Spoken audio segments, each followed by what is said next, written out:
Na primeira página da Folha de São Paulo. Isso não significava dizer que, ao mesmo tempo, o advogado teria acesso àquela informação.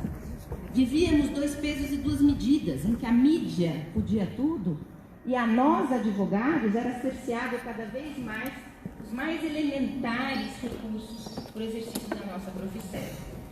Esse interesse que as pessoas têm sobre a questão da justiça criminal, esse elemento midiático trouxe, não há dúvida, uma inversão de papéis. Porque durante muito tempo, e ainda hoje, em casos mais rumorosos, é bastante comum se perceber que a justiça passa a atuar respondendo aos anseios de uma suposta opinião pública, ou melhor dizendo, de uma opinião publicada, de tal forma que se inverte. A imprensa passa a ser aquela que julga, porque na medida em que se coloca na página do jornal a afirmação de uma suspeição, o que acontece para o olhar do leigo que se alimenta daquela informação em relação à justiça criminal? Aquela pessoa de suspeita já passa a ser culpada. Então passou-se a ter uma inversão de papéis, no qual a imprensa passava a julgar e a justiça a uma prestadora de informações atendendo aquilo que se acreditava ser o anseio popular. E é muito importante que a gente compreenda que esses 2 universos, da mídia e da justiça, são muito distintos. A verdade para a mídia é diferente da verdade do processo, que tem que ser a verdade legitimamente obtida. O tempo de resposta da mídia é completamente diferente do tempo de resposta de um processo criminal. De tal forma que esta relação tão intrínseca entre uma coisa e outra levava a uma insatisfação permanente com os trabalhos da justiça. A justiça estava sempre aquém dos desejos da opinião pública. A justiça estava sempre mais lenta. E quem aparecia e quem aparece muitas vezes como aquele que atrapalha o andamento da justiça, que tem recursos em demasia, que cria obstáculos, que não facilita o trabalho de justiça. Quem aparece nesta função é o advogado. Foi num crescente, tem casos rumorosos que todos nós aqui conhecemos, cujo final pouco tinha a ver com realização de justiça, tinha a ver com uma resposta à sociedade. Se pensarmos no caso da escola de base, no caso do Bar Bodega, no caso dos Nardoni, em casos em que a realização dos atos era feita para as câmeras de televisão. E onde estava a justiça? E onde estava o advogado? O advogado, no caso dos Nardoni, chegou a ser agredido na frente do tribunal do júri. E agredido por quê?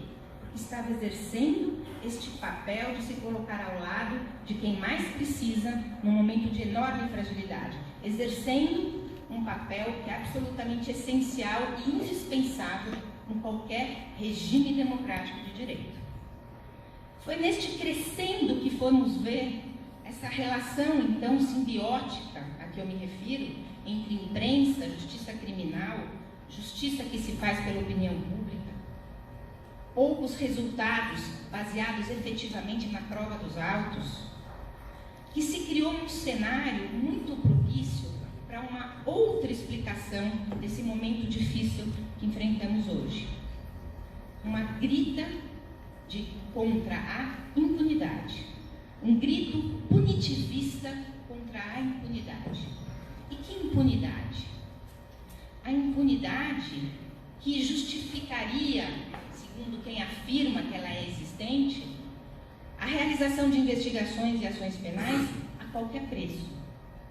A impunidade que justificaria aumento de pena, supressão de recurso, até mesmo em relação ao habeas corpus, se pretendeu que nem no AI-5 houve a coragem de fazer, que é a diminuição do escopo do habeas corpus.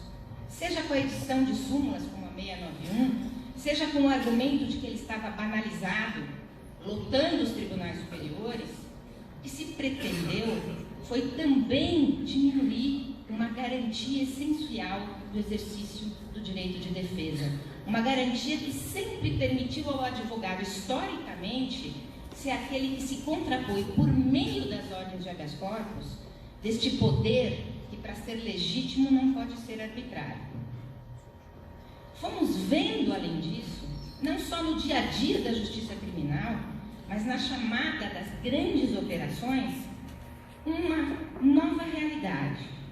Se pegarmos o que aconteceu na Lava Jato, tivemos o mensalão, já com uma publicidade gigantesca, em que os advogados eram altamente criticados, se estavam dando risada no início do julgamento, eram tidos como desrespeitosos, porque participavam de um julgamento que cuidava de uma alegada corrupção, como podiam rir antes do julgamento. Tivemos então a Lava Jato. E o que fez a Lava Jato com a publicidade, com este interesse da opinião pública pelos casos criminais? Transformou-a em estratégia de investigação.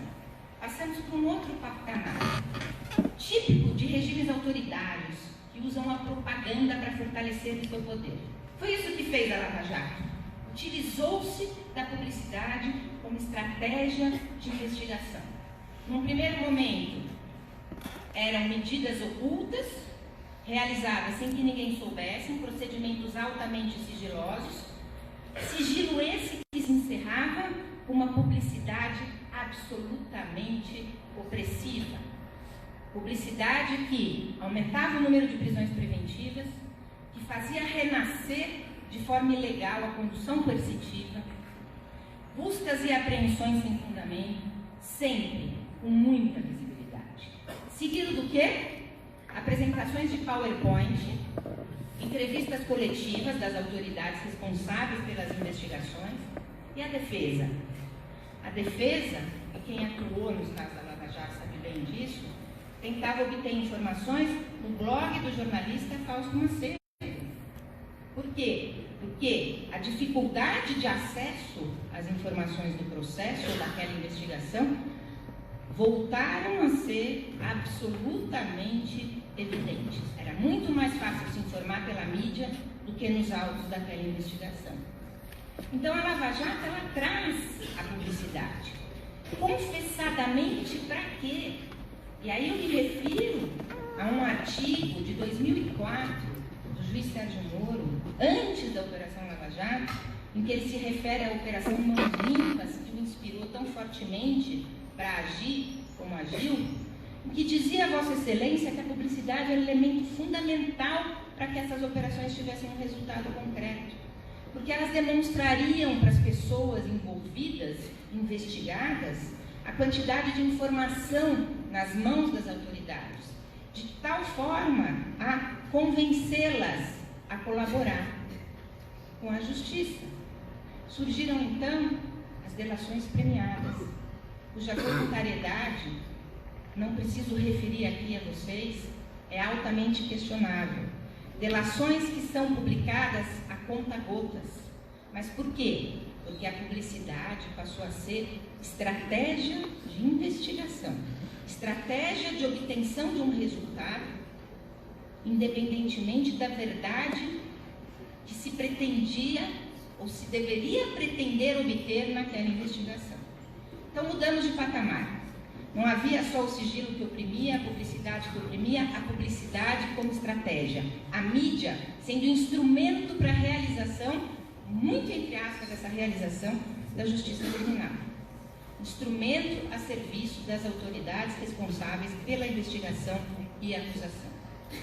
Juntando isso com essa perspectiva de impunidade, com este grito, surge o direito penal midiático, a bradar pela necessidade, como eu já me referi, de penas mais altas. E a atacar qual profissão mais uma vez? A profissão do advogado. Estamos vivendo um momento, senhores, que é tão delicado que não é só o advogado que é atacado. A ordem dos advogados do Brasil tem sido atacada. O que nunca se imaginou, pela essência e importância da atuação que ela sempre teve nesta democracia. São tempos escuros, são tempos negros, e que fazem de nós, advogados, muitas vezes, personagens das questões criminais. Quantos casos criminais não passaram aí para um momento ainda mais delicado? de ataque ao sigilo na correspondência entre o advogado e o seu cliente, na realização de buscas e apreensões em escritórios de advocacia ou em departamentos jurídicos de empresa. E aí o que se questiona mais? Os honorários dos advogados querem limitar, querem fazer do advogado aquele que denuncia o seu cliente? É isso a democracia que foi construída desde 1988? Isso tudo por quê? Porque temos uma impunidade que precisa ser combatida. E quem surge para combater essa impunidade com muito poder? O juiz ativista, que é uma outra realidade da nossa atualidade. Quando precisamos do Supremo Tribunal Federal, onde está o Supremo Tribunal Federal? Que historicamente era o defensor dos direitos e garantias individuais.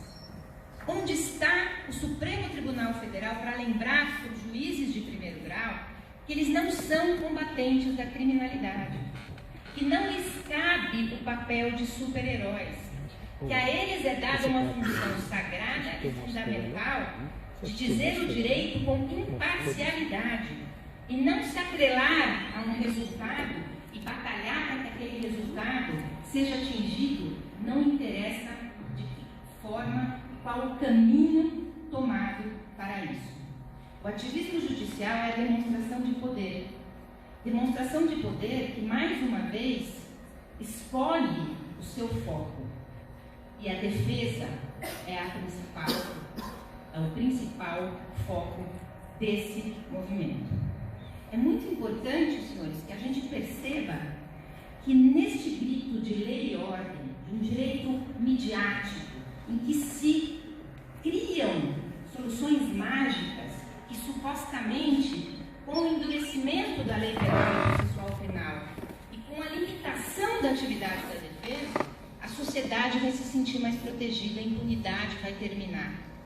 É uma solução mágica, sabemos todos que irreal, que será frustrada, porque não é assim que se acaba com a impunidade, não é assim que se consegue um Estado democrático que respeite as instituições e dê segurança jurídica para o seu cidadão. Sabemos todos disso. Mas são essas as soluções que vêm sendo alardeadas.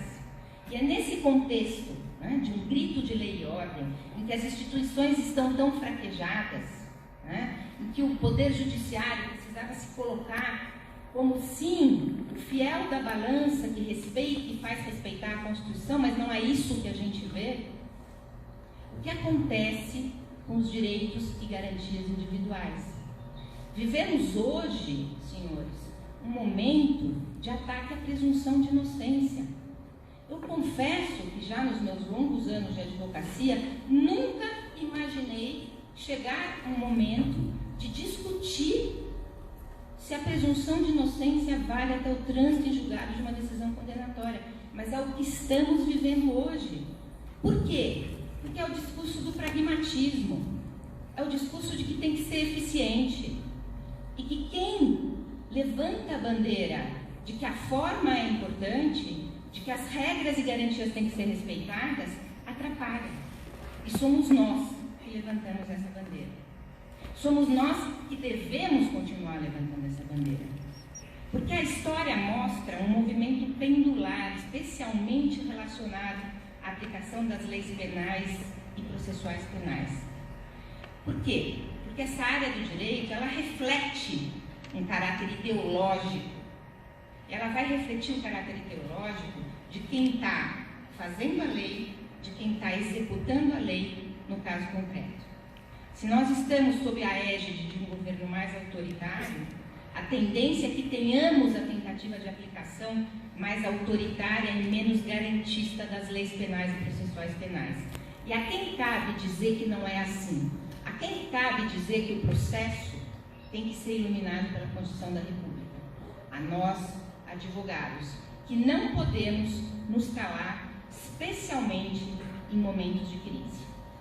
Eu gosto de falar que nós estamos vivendo um momento em que, para atender essa opinião pública, para atender esse anseio contra a impunidade, o que se faz é uma teoria salvacionista da lei e da Constituição.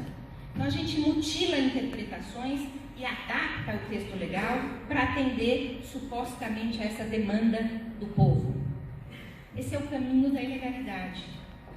Temos que lembrar que a Constituição, como eu disse, ilumina, rege a aplicação da lei penal e é ela que nos dá força, enquanto profissionais, para continuar nessa batalha.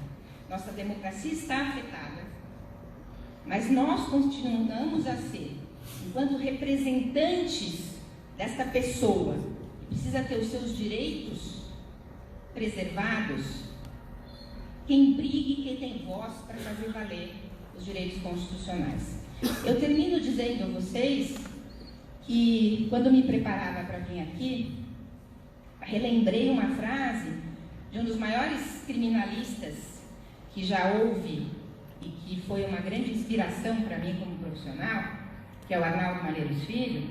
E quando o Supremo deu a primeira decisão que tentava mitigar a questão da presunção de inocência, ele e outros tantas referências da advocacia criminal aqui de São Paulo, como José Carlos Dias, Antônio Cláudio Maria de Oliveira, Thales Castelo Branco, resolveram escrever uma carta para jovens advogados criminalistas, preocupados que estavam com o desânimo que essa situação poderia gerar, né, na alma de quem resolve abraçar a advocacia criminal como seu mistério, como seu sacerdócio, como é o meu caso. Me impulsiona, ao invés de me sentir intimidada, são esses movimentos que me fazem ir para frente. Mas eu aprendi isso com o Arnaldo, né? E ele escreveu essa carta, em conjunto com essas outras referências do direito, e ela terminava assim, eu vou ler para vocês. É na forte tempestade e não no remanso que o nauta mostra seu valor, sua técnica, seu preparo, sua competência. Hoje o combate é mais duro, ainda que sem mortos ou desaparecidos, porque não é mais a tropa a enfrentar, porém a turba. Há um mar encapelado à nossa frente, mas navegar é preciso. Mais do que nunca, esta é a hora de perseverar. Vamos à briga. Muito obrigada.